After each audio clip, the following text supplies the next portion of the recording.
NCP BNP দ্বন্দ্বে উত্তপ্ত রাজনীতি। আজ 21শে মে আগারগাঁও ঢাকা নির্বাচন কমিশনের ইসির কার্যালয়ের সামনে এনসিপি একটি বিক্ষোভ সমাবেশ করেছে।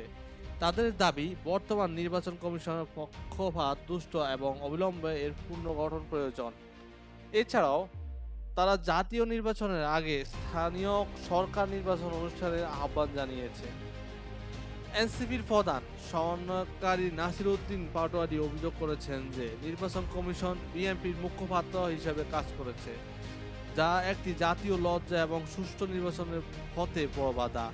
অন্যদিকে বিএনপি ডিসেম্বরের মধ্যে জাতীয় নির্বাচন চায় এবং নির্বাচন বিলম্বিত হলে আন্দোলনের হুমকি দিচ্ছে।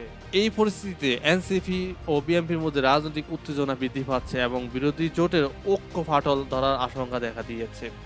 এনসিপি ও বিএনপির মধ্যে চলমান দ্বন্দ্ব বাংলাদেশের রাজনৈতিক অঙ্গনে উত্তেজনা সৃষ্টি করেছে। এই পরিস্থিতিতে আগামী দিনে আরো জটিলতা সৃষ্টি হতে পারে। তো আপনাদের কি মনে হয়, সামনে আসা নির্বাচনে কি এনসিপি জয়ী হবে, না বিএনপি আবার নির্বাচনে দাঁড়িয়ে জয় লাভ হবে? আপনার বক্তব্যটি কমেন্টের মাধ্যমে জানান এবং চ্যানেলটি সাবস্ক্রাইব করুন, অন্যকে শেয়ার করুন। ধন্যবাদ।